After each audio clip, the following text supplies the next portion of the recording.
안녕하세요, 차필레이 이영빈입니다. 대한민국에서 가장 인기 있는 차를 가져왔습니다. 테슬라 모델 Y RWD 4999 모델입니다. 4,999만원에 오늘 따끈따끈하게 신차 출고가 된 모델인데요, 이거 오늘 저희가 최초로 시승기 올려드리면서 어떤 점이 그렇게 매력있기에 대한민국에서 1등을 하고 있는 것인지 여러분들께 전해드려 보도록 하겠습니다. 비록 연식 변경이라고는 하지만 26년형이 꽤 많은 부분이 바뀌었다고 해서 저희가 이렇게 기존 25년형 모델 Y를 가져와 봤습니다. 디자인에서는 이번 26년형 이 하얀색 모델이 그렇게까지 바뀐 부분은 눈에 띄지 않죠. 일단 외관 디자인은 거의 똑같고요, 휠도 19인치 19인치 휠 디자인까지 모두 다 똑같습니다. 타이어도 금호 마제스티 9 EV 타이어가 들어가는 거, 이런 것도 똑같습니다. 바뀐 부분은 거의 없죠. 그런데 이 트렁크가 바뀌었습니다. 이 25년형 트렁크 그리고 26년형 트렁크를 보면 트렁크 입구 부분, 짐을 이렇게 넣었다 뺐다를 많이 하면서 이 부분이 스크래치가 많이 나는 이 부분이 원래 기존 25년형 모델 같은 경우는 직물 소재였습니다. 트렁크 플로어 부분하고 같은 재질이었는데 26년형 모델이 되면서는 이런 식으로 이쪽에 플라스틱 커버가 덧대어졌어요. 그래서 충격이라든지 외부 스크래치 같은 거에 조금 더 잘 보호될 수 있도록 해놨고, 캐리어 같은 거를 넣는 상황에서도 이렇게 쓱 밀어 넣으면 될 수 있게끔 이런 식으로 미끄러운 소재를 적용해 놓은 거, 이런 것들도 장점이라는 생각이 듭니다. 자, 그러면 이제 모델 Y RWD로 바로 들어가서 시승을 한번 해보도록 하겠습니다. 26년형이 되면서 가장 중요하게 봐야 되는 건 역시 가격이겠죠. 이 차의 시작 가격은 4,999만원입니다 4999, 와 미쳤죠. 기존 5299 모델에서 가격을 300만원 더 인하했습니다. 사실 가격을 인하하는 사례는 이전에도 있었습니다. 예를 들면 기아 EV9 같은 사례가 우리나라에서 있었죠. 기아 EV9은 가격을 인하할 만 했습니다. 너무 비싸서 사람들이 안 사니까 가격을 좀 낮춰서 사람들이 사게 만들어야겠다 라는 전략을 가지고 가격을 인하하는 거였죠. 그런데 테슬라 모델 Y는 상황이 다릅니다.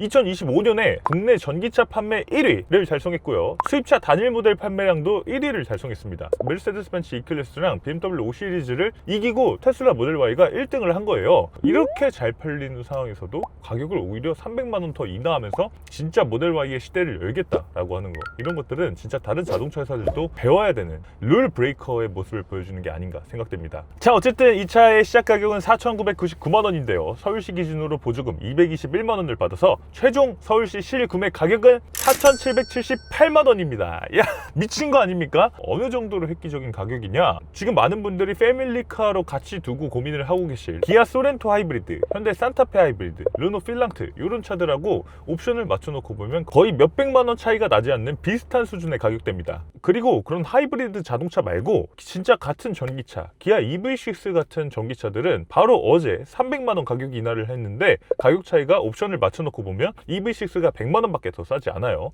그러면 테슬라 사지 라는 생각이 저도 듭니다. 왜냐면 이 차는 하드웨어 4.0이 들어가 있기 때문에 이대로 타다가 UNEC 규정이 완화되고 나서 예를 들어서 한 2년 정도 있다가 우리나라에도 중국산 테슬라들의 FSD가 허용되게 되면 이 차에 그런 FSD 기능들을 적용해서 탈 수 있기 때문이죠. 그런 포텐셜, 이 차의 잠재력까지 생각을 해본다면 모델 Y가 국내 전기차 판매 1등을 하는 건 어떻게 보면 당연하다는 생각이 들기도 합니다. 기아 EV6 같은 경우는 나중에 현대차 아트리아 AI가 완성이 되고 나서도 그런 기능들을 차에 적용하려면 완전히 새로운 차를 사야 됩니다. 제가 구체적으로 그 시기에 대해서 말씀드리면 저한테 여러 가지 불이익이 있겠지만, 그럼에도 불구하고 제가 말씀드리면 제대로 된 조널 아키텍처가 완성돼서 소비자에게 인도되는 시점은 2027년이 아닙니다. 2028년이에요. 2028년에 아이오닉 5 2세대가 나오면서부터 여러분들이 현대차에서 FSD 수준이라고 할 수는 없겠지만 그런 자율주행 기능이라든지 진정한 의미의 OTA 업데이트라든지 이런 것들이 가능하게 됩니다. 아무튼 지금 합리적인 전기차 중에서는 테슬라 모델 Y가 가장 경쟁력이 있는 게 사실이다 라는 생각이 듭니다.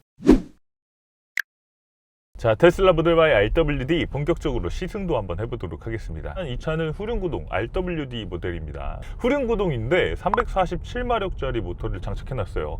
그래서 지금 시속 50km에서 이런 식으로 가속해보면, 자 가속? 나름 괜찮은 수준의 가속력을 보여줘요. 물론 전기 모터가 도는 소리가 조금 더 커진 느낌은 있습니다. 왱 하는 그 약간 우리가 집에서 청소기 제일 센 파워로 틀었을 때 돌아가는 그 소리가 살짝 더 커진 느낌은 들기는 하는데, 어쨌든 지금 실제로 가속해봤을 때 가속 느낌도 부족하지 않은 정도의 느낌을 보여줍니다. 펀치력 있게 빵 하고 치고 나가는 그런 느낌은 느낄 수 없습니다만, 그럼에도 불구하고 대다수의 분들이 이 정도 출력이면 충분히 만족스럽지 라고 할 만한 가속력입니다. 30km에서 50km 정도 전보다는 요 중저속 영역에서 가속 페달을 밟았을 때 응답성이 굉장히 좋아졌습니다. 바짝 튀어나가는 그런 느낌이 들어요. 특히 많은 분들이 지금 소렌토 하이브리드, 산타페 하이브리드, 르노 필랑트나 그랑콜로스 하이브리드 이런 차들과 이 패밀리카로서 모델 Y를 놓고 고민하고 계실 텐데, 그 하이브리드 4가지 차종과 비교를 해봤을 때는 테슬라 모델 Y는 전기차니까 훨씬 더 나가는 느낌이 경쾌하고 답답하지 않고 덜 시끄럽고 여러 가지 면에서 더 좋다는 생각이 듭니다. 자, 그러면서 테슬라 모델 Y RWD 26년형 배터리 같은 경우는 62.1kWh LFP 배터리가 들어가고요. 주행 가는 거리는 400km, 기존과 똑같습니다. 놀랍죠? 모터의 출력이 347마력까지 훨씬 더 강력해졌음에도 불구하고 기존과 같은 수준으로 전비를 만들어낸다는 거, 이런 것들은 확실히 테슬라의 이런 소프트웨어 기술이 뛰어나다는 그런 반증이 아닌가 생각됩니다. 이번에 60kWh 조금 넘는 수준의 NCM 배터리를 탑재한 EV5 스탠다드 모델이 출시가 됐는데, 그거 주행 가는 거리가 330km대입니다. 그런데 테슬라 모델 Y RWD는 거의 비슷한 용량의 배터리, 그것도 일반적으로 에너지 밀도가 더 낮다고 알려진 LFP 배터리를 탑재하면서도 주행 가는 거리는 65km 더 멀리 갈 수 있는 주행 가는 거리를 인증받은 거예요. 확실히 이런 것들은 테슬라가 가장 앞서 있는 부분이라고 말씀드릴 수 있을 것 같습니다. 그런데 사실 테슬라가 조금 더 인증을 유리하게 받을 수 있는 부분도 분명히 있기는 합니다. 예를 들면 이 원페달 드라이브를 항상 켜놓은 상태이기 때문에 회생제동량을 아무리 감소됨으로 설정을 하더라도 우리나라 환경부가 인증하는 이 전기차 주행 가는 거리 인증 방식에서 이 테슬라가 조금 더 유리한 것은 사실입니다. 현대기아나 다른 브랜드들은 이 회생제동량을 완전히 가솔린 수준으로, 이 소프트웨어적으로 거의 회생제동이 없는 것처럼 만들어 놓는 이런 효과를 만들어 놓기 때문에 결국에 중요한 것은 실주행 거리가 어느 정도 되는 것이냐 하는 것일 텐데, 그런 것들은 나중에 EV5 스탠다드가 공식 출시되고 나면 저희가 모델 Y RWD와 장거리 주행을 해보면서 실제로 멀리 갈 수 있는 전기차는 어떤 것이냐를 한번 테스트 해보도록 하겠습니다. 자, 오토파일럿도 한번 사용해 보도록 하겠습니다. 지금 시속 60km 도로에서 시속 60km로 딱 맞춰놓고 오토파일럿을 작동시켜 보도록 할게요. 토크식 핸들이 장착됩니다. 핸들림에 정전식 센서가 없어서 내가 핸들을 잡고 있다는 걸 차한테 알려주려면 살짝 이런 식으로 한쪽에 지그시 힘을 주고 있어야 되는 이런 방식의 핸들이 들어왔어요. 그렇게까지 크게 불편한 부분은 아니지만 지금 경쟁 모델들에 비해서는 이런 부분은 조금 부족한 부분이라고 할 수 있을 것 같고요. 그럼에도 불구하고 오토파일럿의 수준 자체는 굉장히 뛰어난 것은 사실이죠. 특히 어떤 부분에서 뛰어나냐면, 제가 지금 2차선으로 주행하고 있는데 1차선에 주행하고 있는 차가 깜빡이만 넣고 2차선으로 들어오려고 하는 약간 그런 제스처만 보여도 그때부터 살짝 감속을 시작합니다. 그래서 다른 어떤 차들보다도 훨씬 더 그런 방어적인 운전, 안전 운전을 하는 데는 이 오토파일럿 성능이 가장 뛰어나다고 할 수 있어요. 그런데 반면 오토파일럿의 아쉬운 점도 분명히 있습니다. 가속과 감속 과정이 매끄럽지 않다는 거, 이게 저는 가장 아쉬운 점으로 느껴져요. 테슬라 FSD를 저는 똑같이 경험을 해본 입장에서 말씀드리면, 오토파일럿과 FSD의 이 운전의 능숙함, 이 차이는 정말 큰 차이가 납니다. 사람의 운전 경력으로 치면 한 5년 이상의 차이가 나는 느낌이에요. 오토파일럿 같은 경우는 앞에 차가 멀어졌을 때는 조금 급가속하는 경향이 있고, 앞에 차랑 거리가 가까워지기 시작했을 때 브레이킹을 여러 번 나눠서 이 소위 말하는 팬텀 브레이킹을 강하게 걸어버린다는 겁니다. 굉장히 불쾌한 느낌이 나도록 제동을 해줘요.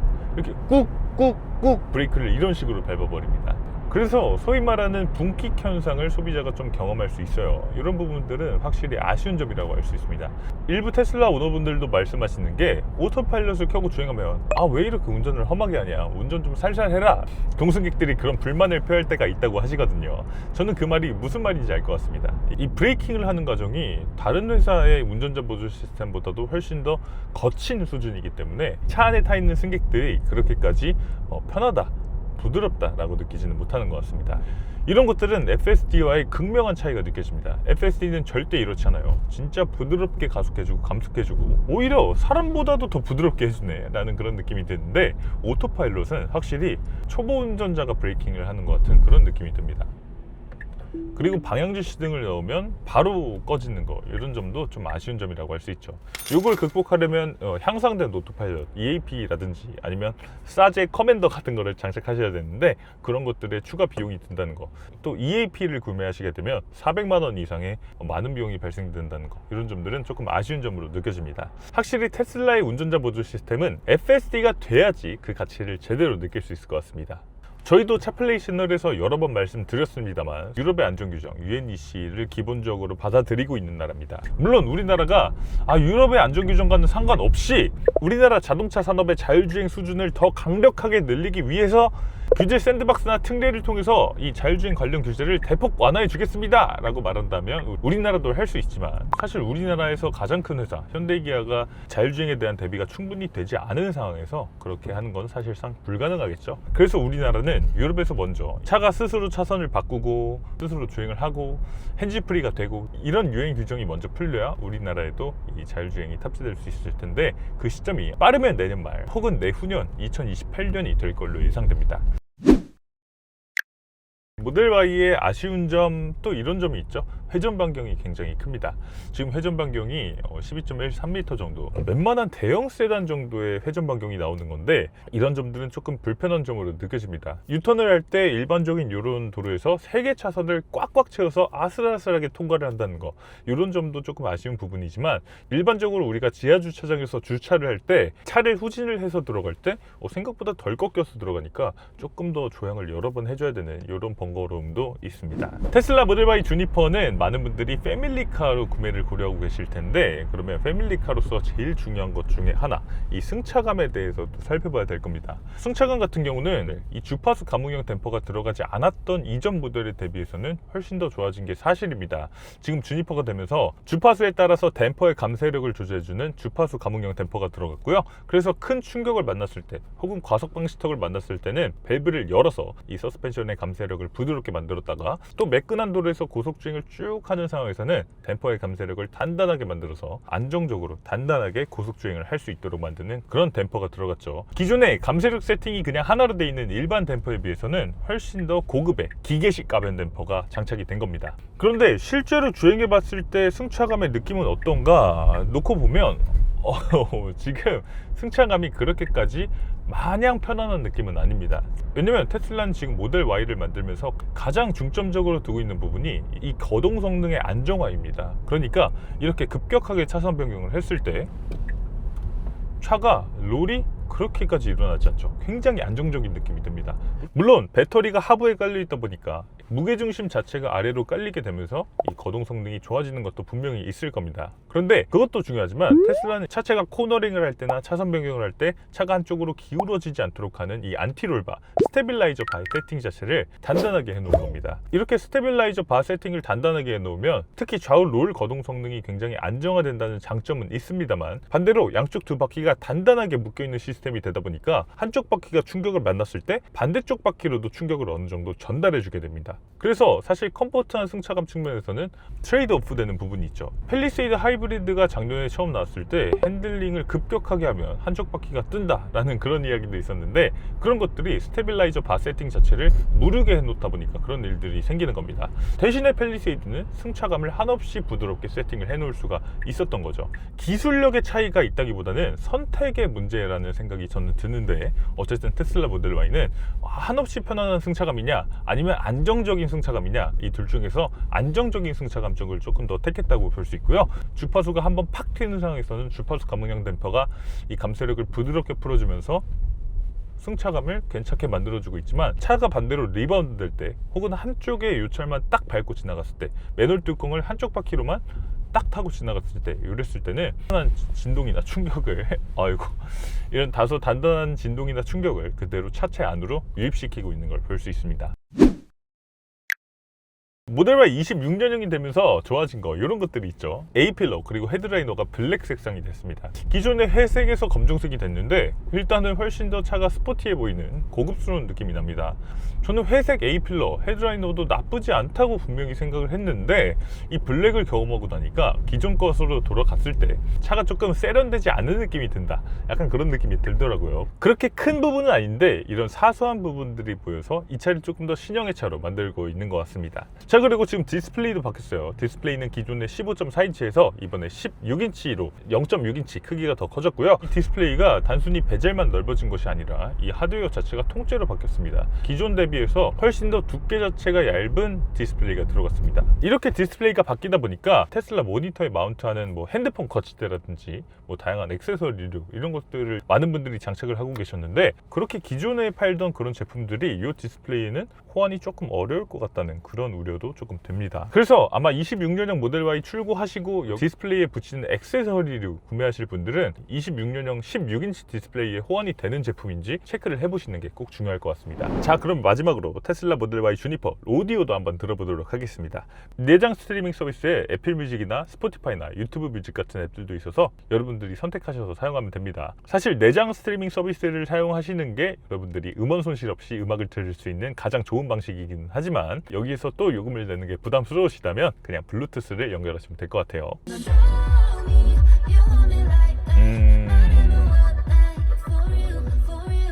전혀 나쁘지 않은 수준의 괜찮은 스피커가 들어가 있습니다. 저희가 먼저 시승기 보내드렸던 모델 Y 사륜구동 모델 같은 경우는 스피커가 16개가 달려 있었지만 이 모델 Y 후륜구동 모델 같은 경우는 스피커 9개가 달려 있습니다. 그러면서 서브우퍼가 빠졌는데 저는 그게 조금 개인적으로는 아쉬운 것 같아요. 이 베이스를 지금 올려서 들어봤는데 베이스를 올렸을 때도 뭔가 붕붕 울려주는 느낌이 확실히 약하기는 합니다. 자, 그리고 지금 서브우퍼가 빠지고 스피커 개수가 9개로 줄어들면서 원래 서브우퍼가 달려있는 16개 스피커 모델에서는 몰입형 사운드를 5단계로 설정해 놓을 수 있었는데 스피커가 9개인 모델에서는 몰입형 사운드를 3가지로만 설정할 수 있는 것, 사륜구동 모델에 비해서 떨어지는 부분이라고 할 수 있겠네요. 서브우퍼가 없기 때문에 발생하는 그런 아쉬움, 그런 것들은 있지만 전체적인 이 사운드의 밸런스 자체가 잘 잡혀 있어서 스피커에 엄청난 기대를 하시는 분들이 아니라면 충분히 즐겁게 즐길 만한 그 정도의 사운드 시스템이 들어있다는 생각이 듭니다. 네, 지금까지 이렇게 테슬라 모델 Y 프리미엄 RWD 4,999만원 시작인 모델을 시승해봤는데요. 한마디로 이 시승 경험을 정리해보면 확실히 이유 없는 1등은 없다라는 생각이 들었습니다. 자, 그리고 여러분 마지막으로 2차 지금 저희가 국수월드에서 지금 2대째 시승을 해보고 있는데요. 테슬라 썬팅을 가장 잘하는 업체 중에 하나가 바로 이 국수월드입니다. 여기 파나픽셀에서 틴팅 하시면 안전에 도움이 되는 밝은 틴팅 할 수 있고 이 고품질의 틴팅 시공할 수 있으니까 테슬라 출고하시는 분들은 여기 한 번씩 꼭 찾아주시면 좋을 것 같아요. 그리고 저희 2차 시승 허락해주신 저희 구독자님께도 대단히 감사 인사 말씀드리면서 오늘 차 플레이는 여기서 인사드리겠습니다. 이영빈이었습니다. 감사합니다.